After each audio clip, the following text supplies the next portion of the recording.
She doesn't belong on that stage." The words sliced through the air, calculated and cold, delivered with the casual cruelty of someone who'd never been denied anything. The young woman froze mid-step, her portfolio clutched against her chest, those 6 words halting her ascent to the conference stage more effectively than any physical barrier. Around her, a sea of bespoke suits and designer watches, the elite of Silicon Valley's venture capital world, exchanged knowing glances. What they didn't notice was the tall figure in the back row, whose attention had suddenly shifted from his phone to the unfolding scene. The Prometheus Innovation Forum was the crown jewel of tech conferences, where billion-dollar deals were made during coffee breaks and careers were launched or buried between keynote speeches. The grand ballroom of the San Francisco Fairmont gleamed with wealth, crystal chandeliers reflected in polished marble, the room humming with power and privilege. Sarah Chen had sacrificed everything for this moment. 2 years of sleepless nights, her life savings, relationships abandoned in pursuit of her revolutionary energy storage solution. The conference badge hanging from her neck might as well have been counterfeit for all the respect it commanded. The moderator's voice carried artificial regret. "I'm sorry, but we've curated this panel carefully, without significant market traction or major investment." He let the implication hang. The message was clear. Ideas alone weren't currency here. Behind them, phones recorded the exchange. The audience's uncomfortable silence was punctuated only by nervous coughs and the soft tap of expensive shoes as someone approached from the back of the room. No one recognized him immediately, the plain black t-shirt and jeans a stark contrast to the formal attire surrounding him. Then the whispers began. Sarah felt heat rise to her cheeks as dozens of eyes turned toward her. The prototype in her bag, months of engineering and sleepless nights compressed into something that could revolutionize renewable energy storage, suddenly felt insignificant. This room didn't care about innovation, it cared about validation. The right universities, the right investors, the right connections. She had none of these. "I understand your position," she managed, her voice steadier than she felt. "But sometimes the most disruptive ideas come from outside the established system. That's why I'm here." The moderator, Richard Vantage, former venture capitalist turned innovation guru, adjusted his designer glasses with manicured fingers. His smile never reached his eyes. "Very inspiring. Perhaps next year, when you've secured proper backing." His dismissive tone made it clear. Next year meant never. The crowd shifted uncomfortably. A few nodded in agreement with Vantage. Others stared at their phones, pretending not to witness the humiliation. A woman in the third row whispered to her colleague, "This is exactly why we need more diversity protocols." But whispers wouldn't get Sarah on stage. The stakes were enormous. Her startup had 3 months of runway left. Without investor interest today, everything would collapse. The prototype would become just another brilliant idea that never had a chance. Sarah took a step back, calculating her options. Making a scene would only reinforce the perception that she didn't belong. Leaving meant surrender. The conference had cost her last $3,000, money that should have gone to her team's salaries. "Perhaps we should let the audience decide what belongs on an innovation panel," came a voice from behind, quiet but carrying an unmistakable intensity that made heads turn. The man approaching wasn't tall, but he moved with the gravitational pull of someone accustomed to bending reality to his vision. His attire, simple black t-shirt, worn jeans, stood out among the formal business wear like a declaration of independence from convention. Richard Vantage's expression transformed, cycling rapidly through shock, recognition, calculation, and finally an obsequious smile that activated entirely different facial muscles than his previous one. "Mr. Musk, we had no idea you'd be attending this session." He straightened his posture, suddenly alert.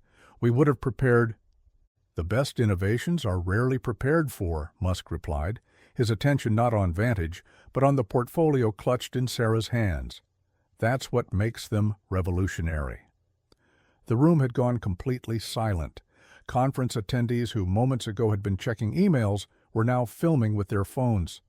The energy in the ballroom had transformed into something electric, dangerous. Sarah Chen recognized him instantly. Anyone in tech would.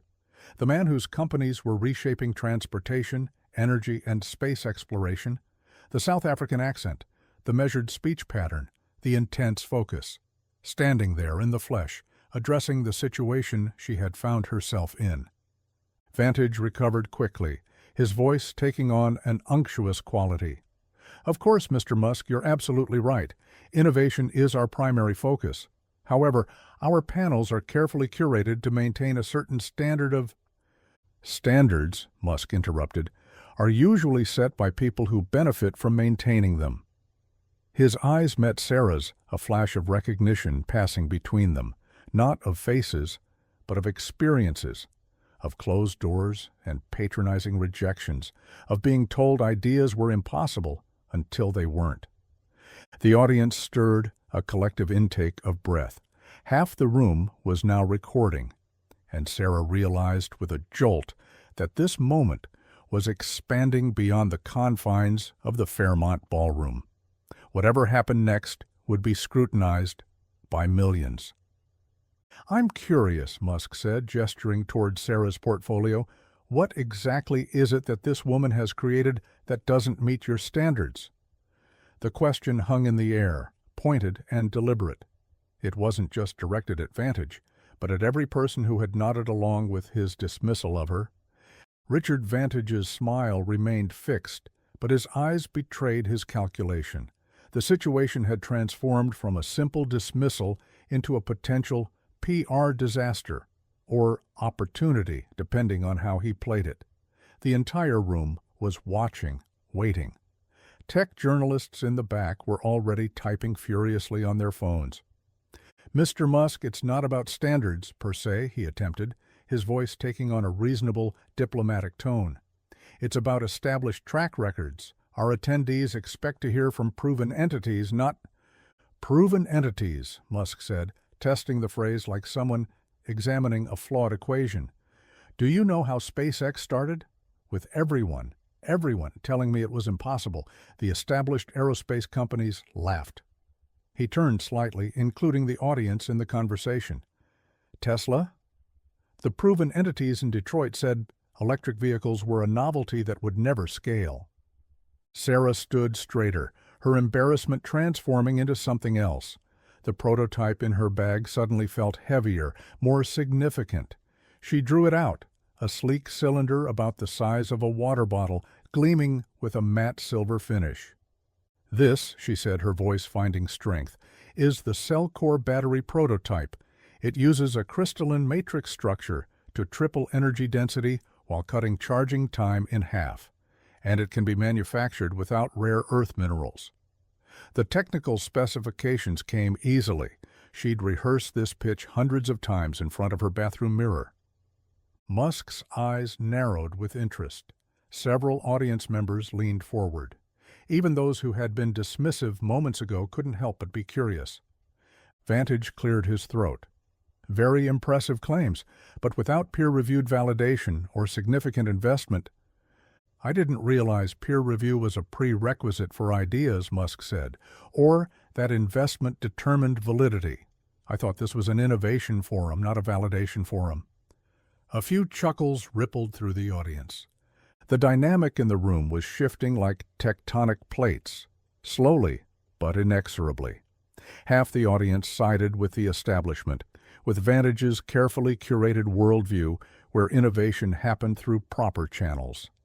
But others were captivated by the confrontation, by the possibility that they were witnessing something authentic in a space usually reserved for choreographed presentations. Perhaps we should let Ms. Musk looked at Sarah questioningly. Chen, Sarah Chen, she supplied, surprised at the steadiness in her voice. Perhaps we should let Ms. Chen explain her technology, Musk continued. and the audience can decide whether it's worthy of their attention. Phones continued recording as whispers crescendoed around the room. Vantage was trapped in an impossible position: refuse and appear closed-minded and elitist, or acquiesce and lose control of his carefully orchestrated event. A woman in the front row, silver-haired, wearing a conservative suit that nonetheless radiated authority, spoke up. "I'd very much like to hear about this battery technology." Sarah recognized her as Catherine Devereux, CEO of one of the largest renewable energy investment funds in North America. Vantage's smile became strained. "This is highly irregular. We have schedules, other speakers, who have all given the same presentations at a dozen other conferences," Musk interrupted. "I've heard most of them before." This drew a genuine laugh from the audience. Sarah seized the moment. "I only need 5 minutes." She stepped forward, no longer asking permission. 5 minutes to explain why everything we think we know about energy storage is about to change. The murmurs grew louder. Vantage looked to his staff, who stood frozen, unsure how to proceed. Security hovered uncertainly at the edges of the room. The planned schedule was unraveling before their eyes, but no one moved to stop it. Vantage finally surrendered with a gesture that attempted to convey generosity. "Very well, 5 minutes, as a special exception." He stepped back, a calculated retreat. Sarah ascended the 3 steps to the stage, feeling the weight of hundreds of eyes following her movement. The massive screens on either side of the stage now displayed her image, her simple navy blazer contrasting with the bespoke suits of the panelists already seated. She hadn't expected to speak. She'd come hoping to network, perhaps catch someone's interest in the hallway conversations where real business happened. Now she had the attention of everyone who mattered in the industry. She placed her prototype on the podium, connecting it to her phone. The main screen flickered as she transferred her presentation, not the polished slides of corporate marketing departments, but raw data and schematics created in her apartment turned lab. 3 years ago, she began, her voice amplified throughout the ballroom. "I was working at Lithium Tech, leading their R&D division. I proposed a new battery architecture that was rejected as too experimental, too risky." She advanced to a slide showing energy density comparisons. "They were comfortable with incremental improvements. I wasn't." From the corner of her eye, she saw Elon Musk move to the side of the stage, watching intently as she explained her breakthrough. The audience's skepticism was palpable at first, but it began to dissolve as she displayed test results, efficiency curves, and manufacturing schematics. "The crystalline matrix doesn't just store energy," she explained, highlighting a molecular structure on the screen. "It channels it. Think of it as the difference between a parking lot and a highway." In the front row, Catherine Devereux was taking notes. Other investors were whispering to associates, Googling Sarah's name. Vantage stood at the edge of the stage, his expression growing increasingly sour as he realized what was happening.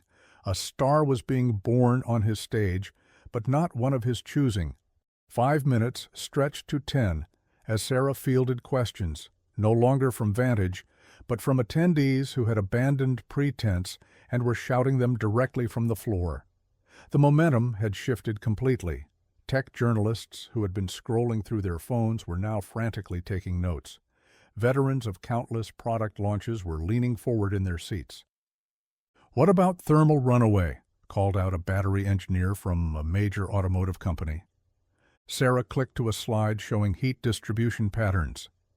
"The crystalline structure dissipates heat across the entire matrix, eliminating hotspots. We've pushed it to 3 times normal operating capacity without temperature spikes." The questions grew more technical, more challenging, but with each answer, Sarah revealed the depth of her understanding, the thoroughness of her approach. This wasn't a half-baked concept. It was a fully realized innovation that had been refined through thousands of hours of development. From his position at the side of the stage, Musk interjected occasionally, not to undermine, but to clarify or expand. That charge cycle pattern looks similar to something we explored at Tesla, he noted at one point. But you've extended the application further. Sarah nodded. We built on publicly available Tesla battery research, actually. Your approach to the cooling system was particularly helpful. Musk smiled, one innovator acknowledging another. It was this moment, captured in dozens of phone videos, that would go viral within hours.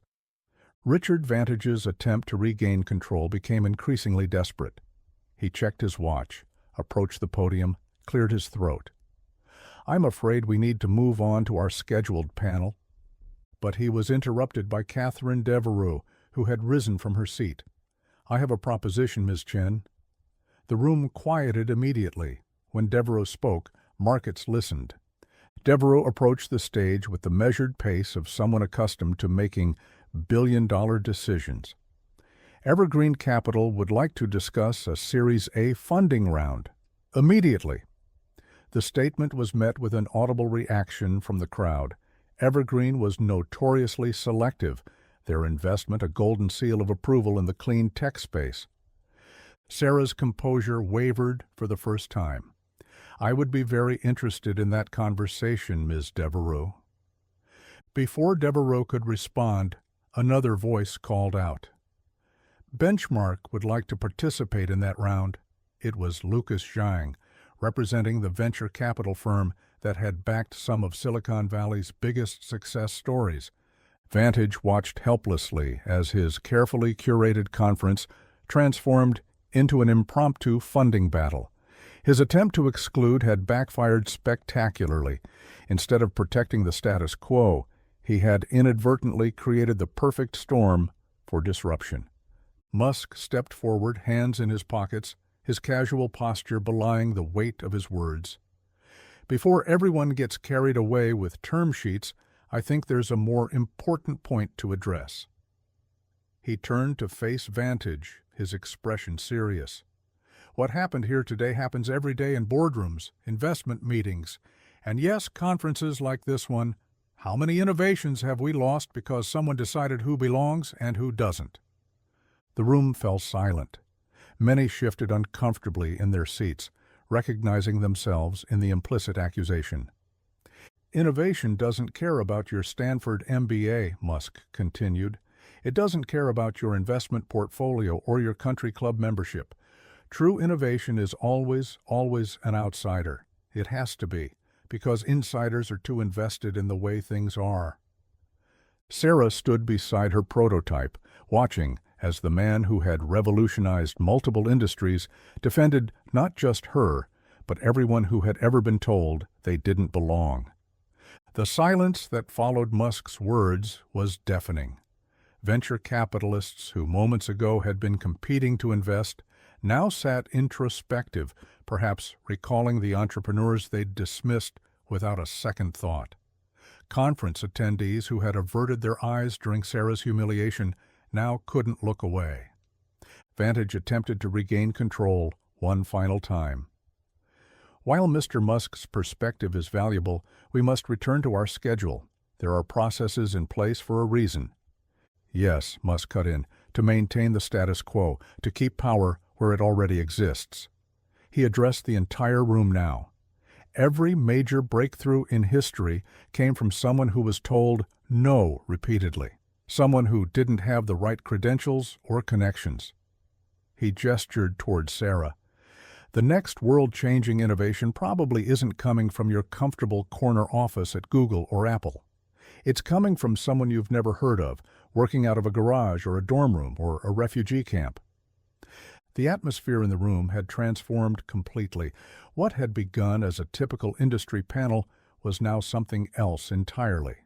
A reckoning, captured in real time and already spreading across social media. Several attendees looked genuinely moved, others appeared defensive. Sarah stepped forward.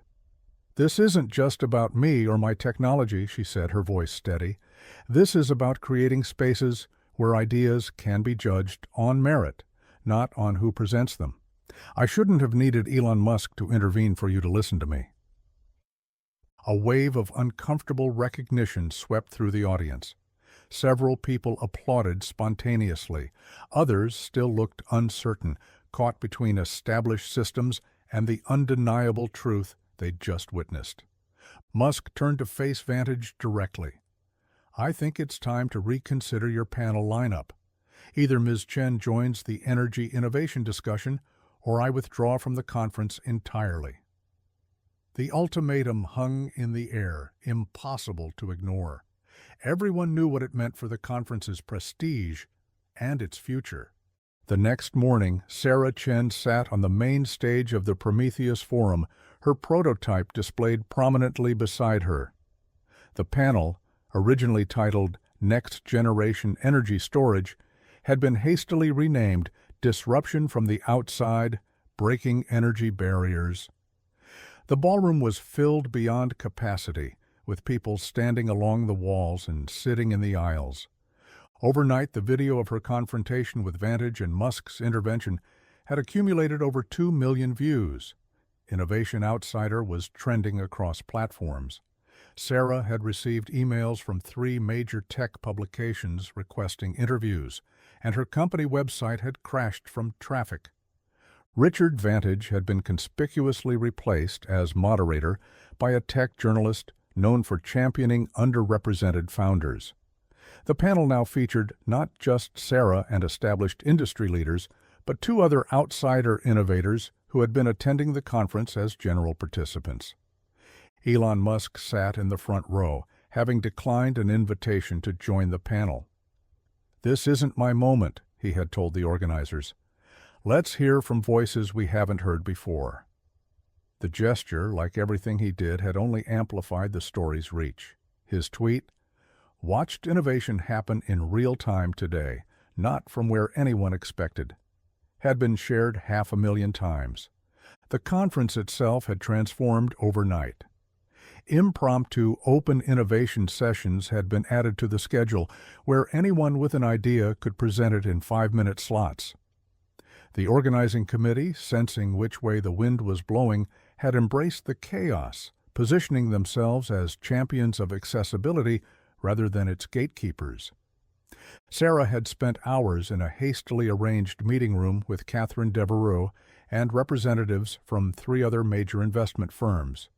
The terms being discussed would not only fully fund her company's next phase, but would allow her to retain significant control, something virtually unheard of for a first-time founder. "This isn't charity," Devereux had said plainly during negotiations. "Your technology is extraordinary. But the way you handled yourself yesterday, that showed me you have what it takes to lead through challenges." Across social media, people were sharing their own stories of exclusion from elite spaces, of brilliant ideas dismissed because they came from the wrong person. Established tech leaders were publishing statements about their commitment to open innovation, some sincere, others transparently performative. Several major conferences had already announced new policies for speaker selection, emphasizing diversity of background and approach over traditional credentials. The conversation had expanded beyond Sarah and Musk to encompass the entire system that determined whose ideas were heard and whose were silenced. As the panel concluded to enthusiastic applause, Sarah found herself surrounded by attendees eager to connect. Among them was a young engineer who approached hesitantly, clutching a worn notebook. "I've been working on something for 2 years," he said quietly. "Everyone at my company says it's impossible. After watching what happened yesterday," he trailed off, then straightened his shoulders. "I was wondering if you might take a look." Before Sarah could respond, she felt a presence beside her. Elon Musk had approached silently, listening to the exchange. "The word impossible is often just a lack of imagination," Musk said, extending his hand to the young engineer. "I'd like to see it too." Later, as the conference wound down, Sarah found a moment alone with the man who had changed the trajectory of her life with a simple decision to speak up. "Thank you doesn't seem adequate," she said. Musk shook his head. Don't thank me. Just remember this moment when you're on the other side of the table." He gestured around the now emptying ballroom. Success isn't just what you build, it's what you enable others to build. As Sarah left the Fairmont that evening, her phone buzzed continuously with notifications, investment inquiries, and interview requests. But what stayed with her wasn't the prospect of funding or fame. It was the responsibility that came with suddenly having a voice. A responsibility to ensure that the next Sarah Chen wouldn't need an Elon Musk to be heard.